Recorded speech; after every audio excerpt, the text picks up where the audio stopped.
going to work on this. Can you just get together, solve this so fast?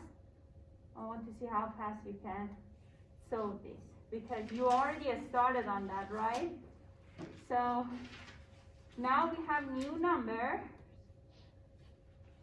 So try your best, solve this. It says human blood is grouped into 4 types, O, A, B, A, B. The following table lists the probability of this blood type for randomly selected American. The table has missing values for the probability of blood type AB, AB.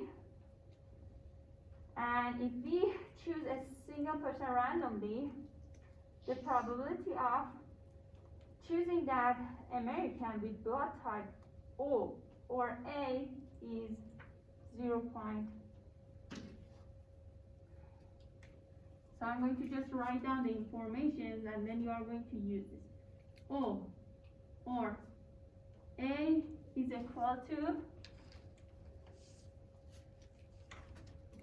0.68, and then it says the probability of not drawing an American with blood type B is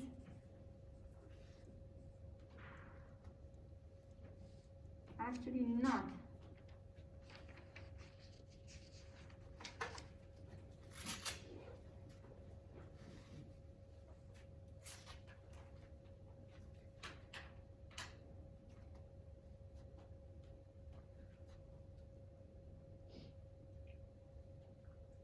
Is equal to 0.85.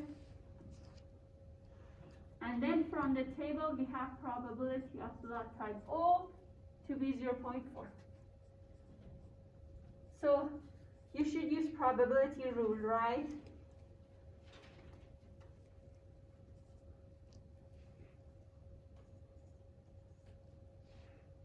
So these are the information. You are going to use these informations to find the probability of blood type A, blood type B, blood type A, B.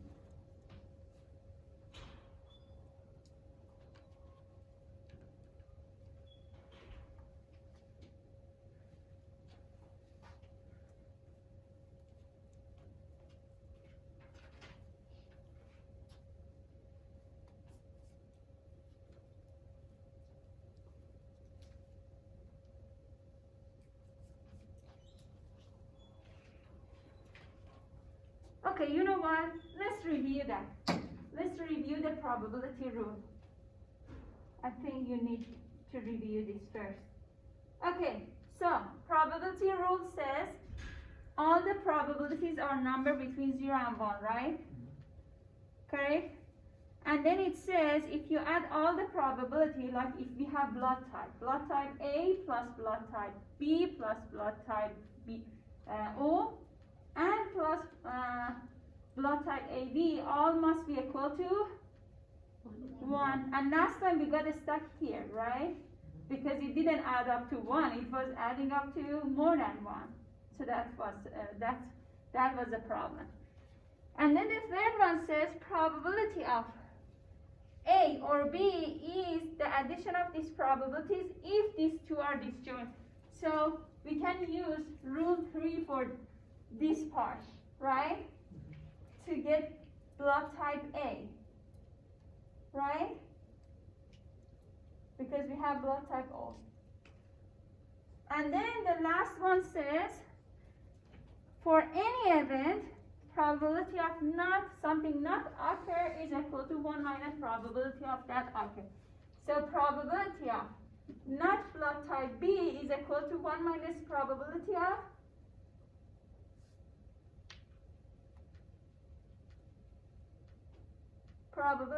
not having blood type B is equal to 1 minus 0.85. Probability of not B. Probability of not B is equal to 1 minus probability of 1 minus B. Probability of B. Of B. Right? 1 minus probability of B. Did you say what was the probability? You said 0.85. 85. Yeah, 1 minus. 1 minus 0.85 will be the probability of B. Correct. So these are the probability rules we are going to use for this question. Okay. So, and these are the information we have. I'm going to start it myself. I'll write them down. Probability of A or O is equal to probability of O plus probability of A. This is rule 3. And then here I have 0.68 equal to 0.4 plus probability of A. Am I right? Do you get this? Why I'm doing this? Because this rule is coming from probability rule. I'm just replacing whatever I have. Probability of O I have, probability O or B or O or A I have. So I replace them to get probability of blood type A is equal to 0.68 minus 0.4. What is this number? 0.28. Good. 24. Correct? Yeah. Yeah. This is this one. Probability of A. Correct? So we got this to be 0.28. Now I'm going to use the next information. Probability of not having blood type B is equal to 1 minus probability of having blood type B. And this is the rule 4. So in here what I do, I will say not having blood type B is 0.85. 1 minus probability of B we don't have. And then what is this?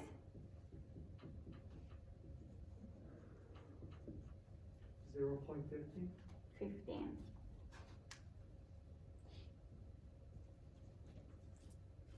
Right? Everyone? Okay. So we got the next one. What remained? AB. AB. So how do we get that? We will say probability of, I want to add them all, right? A or O or B or B or the last one. AB. All must be equal to 1. 1. And this is the rule 2. Correct? Do you get this? Do you even see this part? Yeah, I can see it. Just not like the very bottom. Okay. But you know what I wrote down. Good. So I will move it to here. Instead of probability of A, I'm going to write down 0.28. Instead of probability of O, I'm going to write down 0.4. and next one 0.15. 0.15 plus we don't have the Probability of AB. AB equal 1. 1. Right? Everyone? Okay, so now I'm going to say probability of AB is equal to 1 minus, what is the addition? The whole addition? 0.83. 0.83. Well, this is not a good spot to write that down. Probability of AB is equal to 1 minus 0.83, Which is 0.17. 0.17, because all of these were adding to 0.83, and then you said 0.4.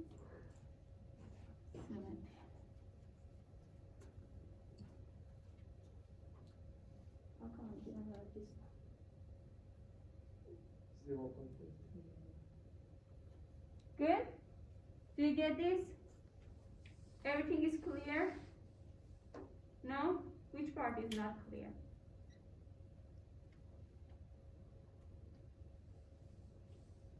Everything is clear? Sure? Tell me if there is something, I feel there is something wrong. There is some part which is not clear. Tell me. Everything is fine? Yeah, just memorizing the rules, I guess. Yeah, you're right. Being able to memorize the rule and use the rule, right? Yeah, good point. Very good point. So, what I did from the beginning, I wrote down all the information I have. I mean, this is a typical math problem. So, you write down all the information you have, and then use those information. Use the formula or the rule, to answer and find the unknown, right? Okay, so shall I move to the next slide? Are we good? Okay. So now, finite probability model. We talked about that a little bit last time. So we have a sample space, and then from the sample space, we know what kind of event we have in that sample space, can get from that sample space. And for each of the event, we are going to have a probability, assign a probability, right? And then that will create a probability model. And most of the things so far we worked with, tossing a coin, rolling 2-3 dice. So all of these were finite probability model. Why? Do you remember why? Can you explain to me why it was finite probability model? Say something. Because it's a limited amount of numbers? Yes, because we have certain amount of numbers in the sample space, and we can assign probability to each of them. Like blood type, we have just 4 of them, right? So we assign probability to each of blood type. Our sample space is very small. Tossing a coin, or even tossing 5 coins, still we can write down all the outcomes, possible outcomes, which is sample space. So yes, because they are finite, they are like easy to write down or guess. So we call that discrete actually model 2. So the finite probability model is a discrete probability model 2. And then it says all the probability, it says to assign probability in a finite model, list the probabilities of all the individual outcomes. These probabilities must be a number between 0 and 1. To add all of them, add them all together, we must get 1, right? Like a blood type. We had just 4 outcomes, we add the probabilities, we must get a total of 1 because the probability of sample space is equal to 1.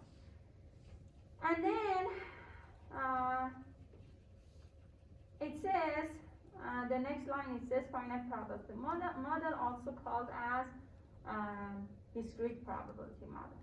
Now here we have one of the examples of finite probability model. It says the first digit of numbers in legitimate financial records often follow a law model that they call the Benford law. So there's this table shows how often you can see 1 as a first digit of a number, how often you will see 5, how often you will see 8 to be a first digit of number. So that's a probability, right? Probability of observing 9, for example, as the first digit of number. So they figured out there is a certain probability for observing a certain number based on the first digit of number, right? So now if you want to say the probability rule applies, all the 4 probability rules applies to this Benford law. So what's the first probability rule comes to your mind? the probability will always be between 0 and 1. Yeah, good. Each of these probabilities you see are numbers between 0 and 1, right? So good, one of the probability model. Another one. We had 4 probability rules, right? The second one is that all of the probabilities should add up to 1. What that means if you add all of these probabilities for digits from 0 to 9, it must add up to 1. Correct. That's a good one too. So look, if we add all these numbers together, it will add up to 1. So now I will hide that. So now next one. What do you think? What is the other probability rule that must apply here? And give me an example if that is in your mind.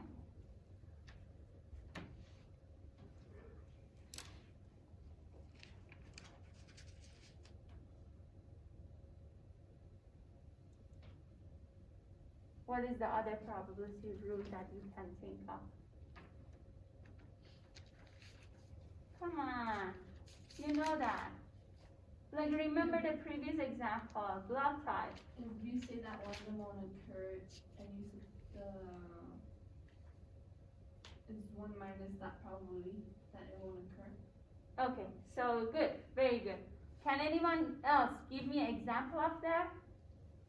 Based on this table? Just say it in word, in English word. Just say what she meant with the example. She said, can you repeat that again, please? That if you want to know the probability that one of them won't happen, you do 1 minus that probability. Happen. Yeah. So probability of one of these not happen is equal to 1 minus probability of that happens. So how do you give me an example of that? One of you should give me an example of what she said based on this rule. Okay, the probability of 1 not happening is 0.699. 0.699. Because you said probability of 1 does not happen is equal to 1 minus probability of 1 happens, right? Which is 6 point something. 6699 something. 0.699 something, yeah? Okay, good. Do you get that? Do you understand this? So now look at this. It says if you add them all, it must comes up to 1. Probability of 1, for example, not happen is 1 minus probability of 1 happens.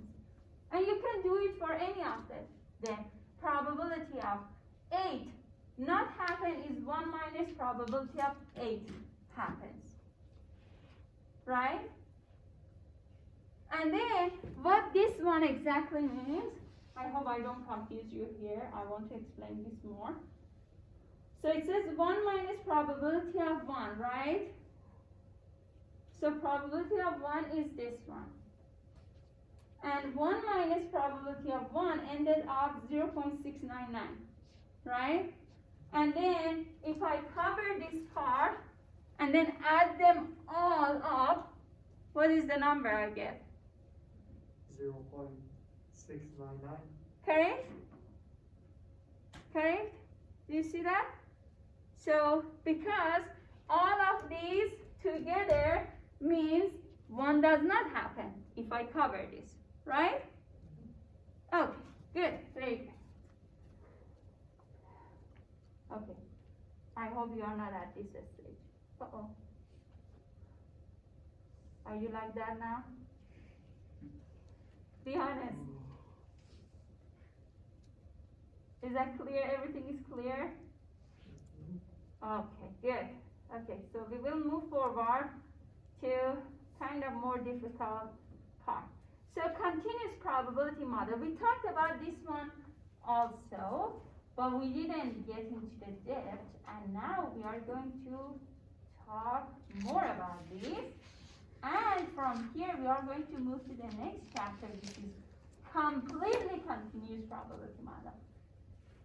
So the continuous probability model says there are so many events in a sample space that we cannot specifically assign a probability to them. Because imagine if you have a sample space from 0 to 1, there are many numbers between 0 and 1, right? And then you cannot assign probability to each single of these numbers between 0 and 1 because it's even impossible to write down all the events of sample space. So we call this continuous probability model because there are infinite number of events in the sample space. Okay, so what happens in this case, we are going to use this continuous probability model and use it to solve real life problems.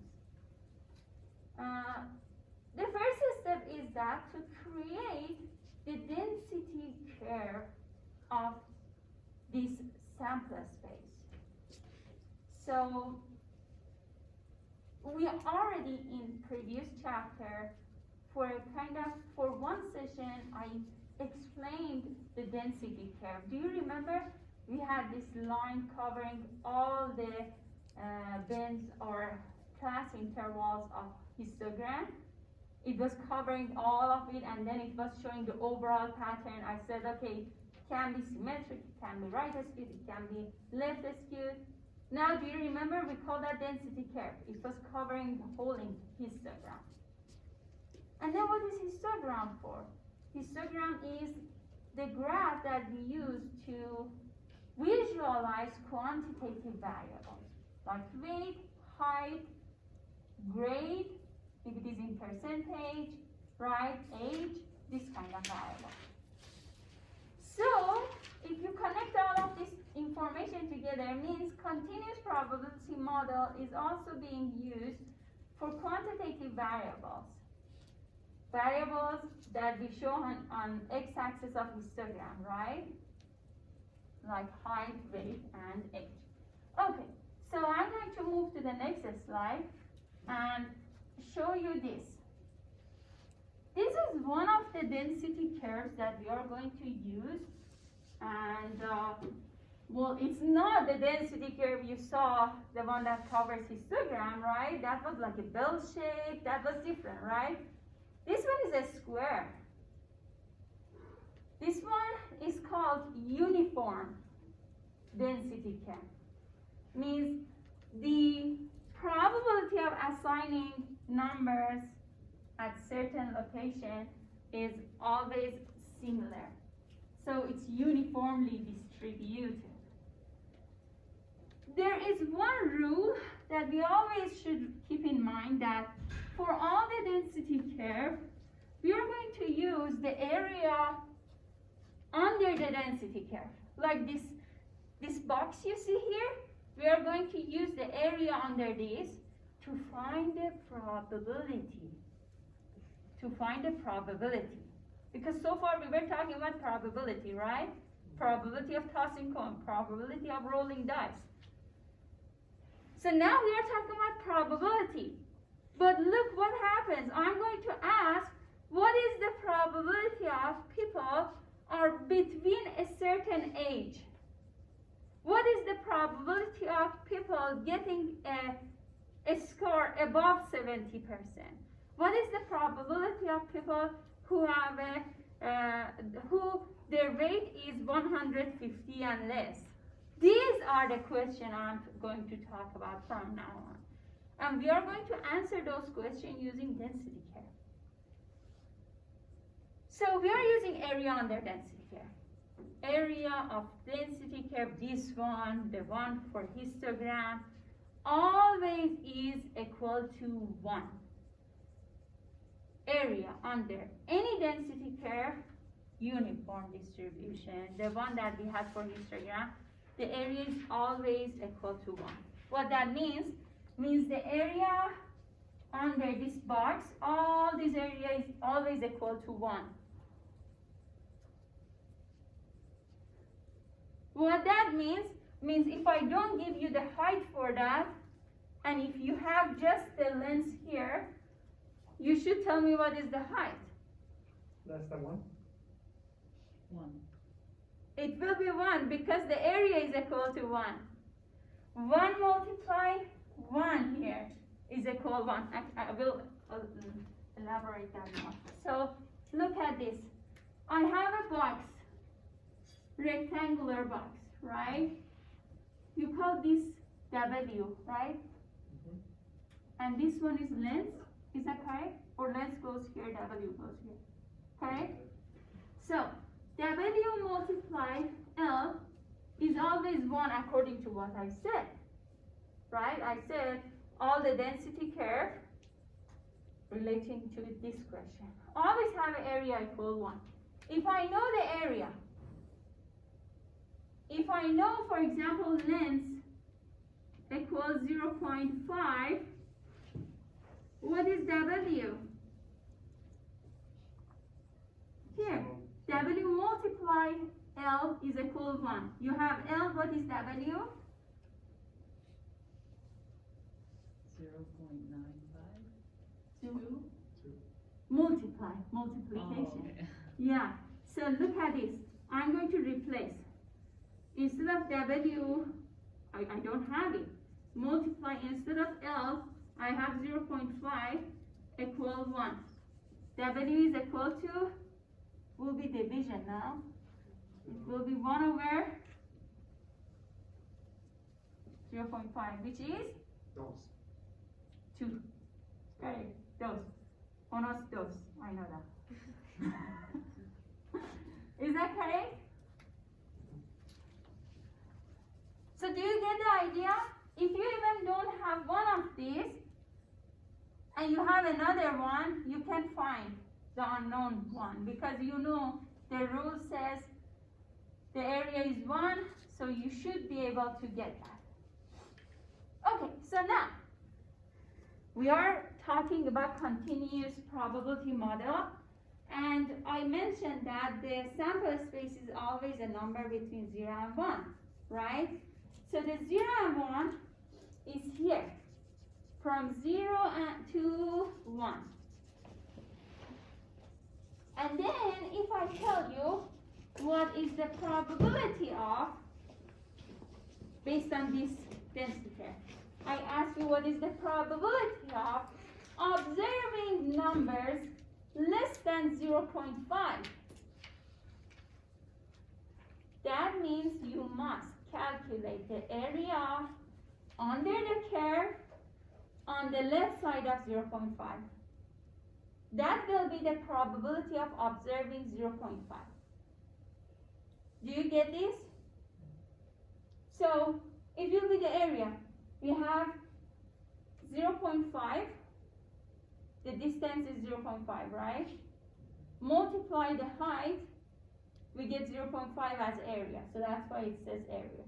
So, we say the probability of observing 0.5 is 0.5, because the area on the left side of 0.5 and under the curve is 0.5. Do you get this? So if you want to answer the probability question, we always look at the area. This one says the shaded area, there are 2 shaded areas, right? This one says, what is the probability of observing values above 0.8? Again, it will be the area, but this time the area must be below the line and on the right side of 0.8. And then what is this distance here? 0.2. 0.2, right? So you will multiply 0.2 to height to get the area, the shaded area, right? And that will be 0.2. So the probability of observing all the numbers above 0.8 is 0.2. Now, do you agree that these 2 areas are distinct? They don't have any share or common area together, right? And then based on probability rule, we said if 2 things are distinct, probability of one or the other is always the addition of those probability, right?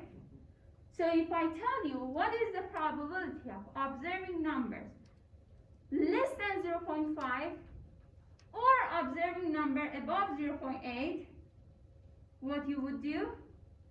Add the two. Add the two probability. Add this one to this one. Would be 0.7, right? And then how do we show it? We show it in this way.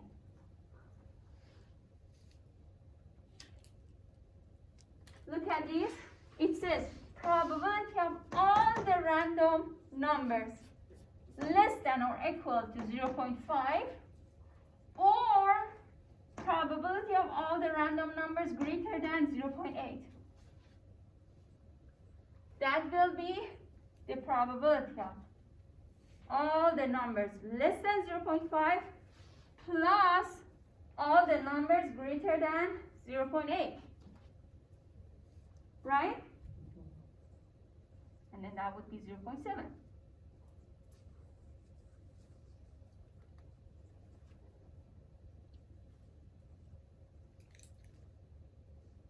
So again, what was the name of this density curve? All of you? Do you remember the name of it? Uniform distribution. Uniform distribution. Is that correct, everyone? It's like a box, right? And the height of box is always equal for all these box. Height is equally likely for all the points, right? So that's uniformly distributed. Height is equal for all the parts. Versus this distribution, if you want to get the heights are not equally distributed, right? You have different height, different places. So do you see the difference? Okay, good. Okay, so now let me see how you are going to write this down. This one. I know the answer is 0.4. You can easily see the answer. But I want you to write down a step by step to how to get 0.4. And this is probability of all the numbers between 0.3 to 0.7, which is the area between these 2 points, right? So how do you get this area? Write it down. I want to see what you write down.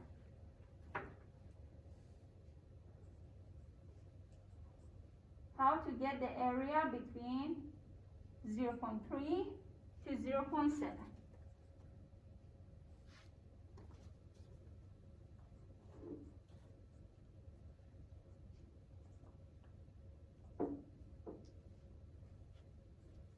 Who has the answer so far?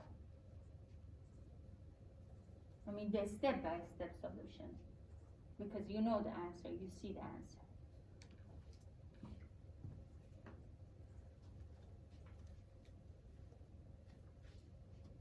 So the aim is to find the area, right? What is the length? What is the width? So I want you to write down the step-by-step solution and show it to me. So this is between. So this is the way you are saying, okay, you know what? Keep this and show the shape for me. You know, the shaded area. What do you mean? Well, the way this one has a shaded area, it says above 0.8, below 0.5. Yours is saying below 0.3, above 0.7. Yeah, so it would be. That kind of shaded area. Okay, I see. Separated area, Yeah, one so is it would be above like this one, 0.7. not the last one. Yeah, Okay. it will be similar to this, but this number is It would be 0.3. good, and this number will be 0.7. good. Okay. Yeah. Yeah. It would work. Sure. So yeah, you got the distance, right? And then this one must be multiplied to what?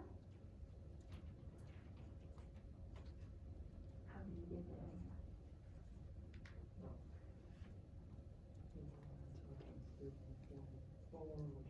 Okay, good. Okay. Do you have it? Did you get it? So now you have the length. What is the length? yeah, let's say length, right? And to get the area, what you should do, the area of that middle part rectangle, you have to height multiply two, This area. This one. that will give you area on it, Oh. right? Times 0. So, let me write it down. So this part is correct, but you don't write this down. This will be wrong as well.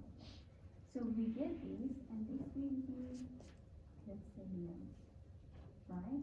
And then area is equal to length multiplied height in this situation. And then what is the height? What is the length? Length is going here, height is equal to height is 1. So how do you get the area of shaded rectangle? Length multiplied the height, right? So you just replace length, which you have it, 0.4, or let's calculate the distance, multiply the height. Okay, that's it. You got the area, right?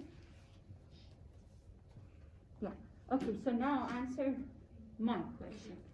Yeah, the area between these two. Okay, so now you got this distance, right?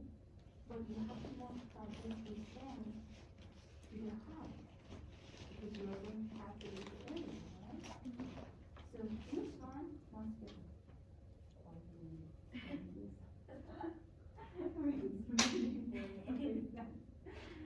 Okay, good. Yes, that's right.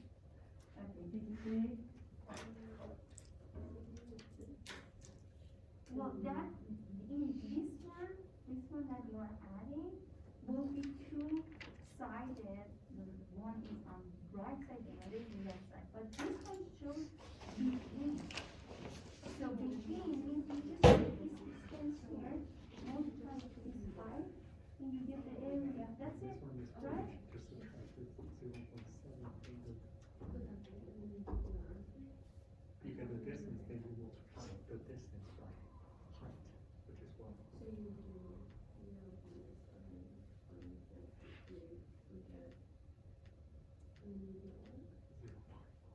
So we have this shaded area, right? And it shows this one is 0.3, this one is 0.7. And then the height is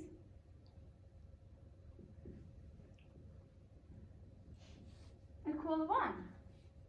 How do you calculate the area for this? You have the height, right? It's 1. You just need to find the distance, which is 0.4, right? So the area for such a shape is 0.4 multiplied 1. This one is height, this one is the length, right? That's it.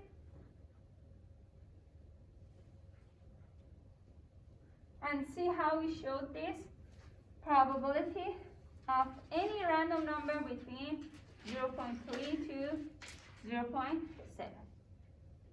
You just find the area, that's it. You just should know how to find the shaded area. And then if this is not shaded, if I show you such a thing, you have to find the 0.3 on x-axis, 0.7 on x-axis, and then just draw lines, shade that area, and that would be your aim to calculate the area between 0.3 and 0.7, right? That's it.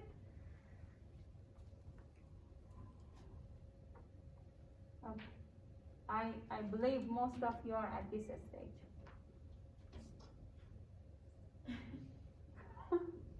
I mean, these Bitmojis are my life.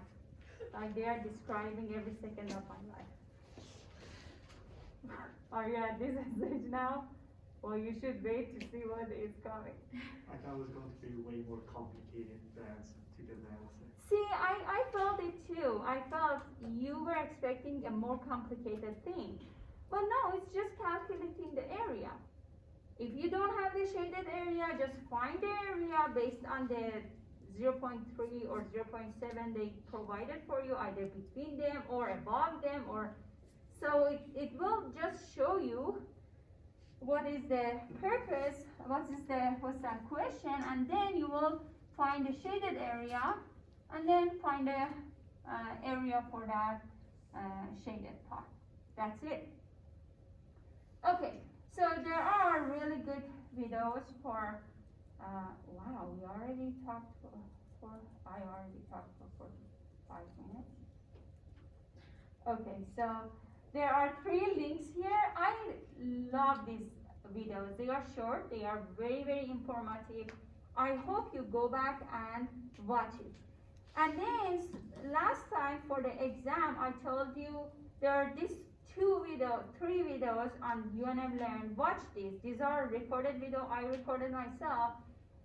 And I hope you watch that, because one of the exam question was based on the question that I was explaining in that video. So watch these. These are good. Especially these are not that long, you know. And the video on UNM Learn also was not long. It was about histogram. So okay, we are going to go to problem solving part will be for the before the exam. Okay. So we are going to